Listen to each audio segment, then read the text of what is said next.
Welcome. Welcome to Factful Finance, where we break down the financial concepts that shape your future.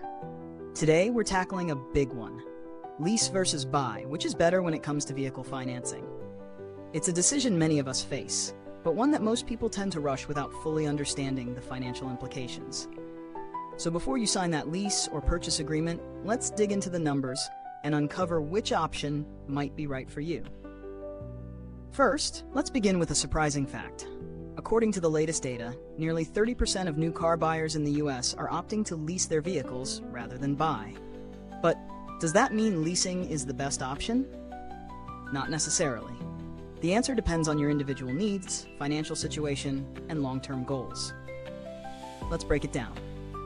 Leasing a car means you're essentially renting it for a set period, usually 2 to 3 years, with the option to buy it out at the end of the term.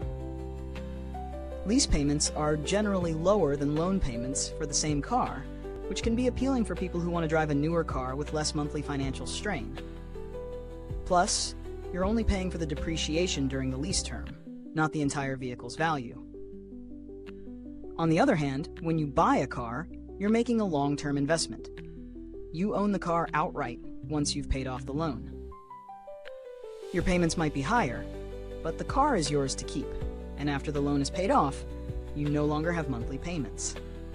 The flip side is that you're responsible for all maintenance costs and repairs, which can add up, especially as the car ages.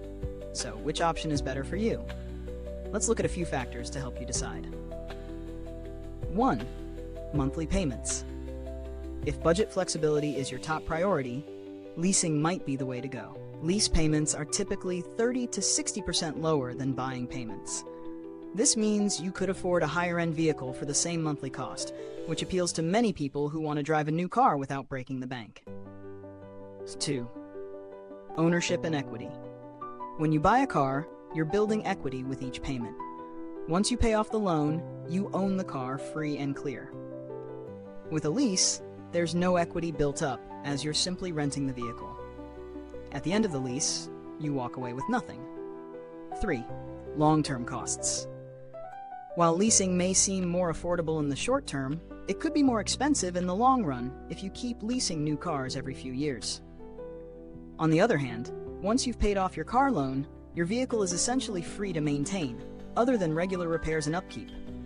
Plus, if you plan to keep the car for a long time, buying is almost always cheaper in the long haul. 4.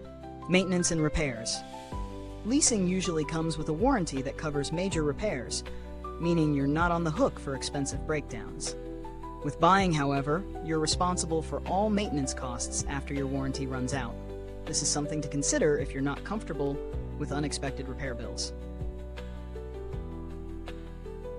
5. Mileage. Leasing agreements often come with mileage limits, typically 10,000 to 15,000 miles per year. If you exceed these limits, you'll have to pay extra fees. Buying a car gives you the freedom to drive as much as you like without worrying about penalty fees.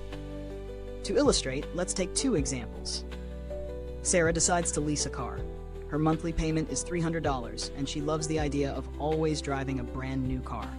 But after leasing 3 cars in a row over 6 years, she's spent $21,600 with no car to show for it. On the flip side, John buys a car for $20,000 with a loan. His monthly payment is $400, but after 5 years, he owns the car outright and has no more monthly payments. He's now driving a car that's worth $5,000, so he's recouped some of his initial investment. At the end of the day, leasing is better if you want lower monthly payments, enjoy driving a new car every few years, and don't mind walking away from it at the end of your term. Buying is better if you're in it for the long haul, want to build equity, and plan to keep the car for many years. Now let's be clear, this video is for educational purposes only. Always consult a professional when making significant financial decisions, as everyone's situation is unique. In summary, the choice between leasing and buying depends on your individual preferences and financial goals. Whether you're aiming for a low monthly payment or building long-term equity, understanding the pros and cons of each option is crucial. So, what's your next step? Will you lease or buy your next vehicle? Drop your thoughts in the comments below. I'd love to hear what's on your mind. Thank you for tuning in to Factful Finance. If you found this video helpful, make sure to like, subscribe, and click that notification bell so you never miss out on more valuable financial insights. See you next time.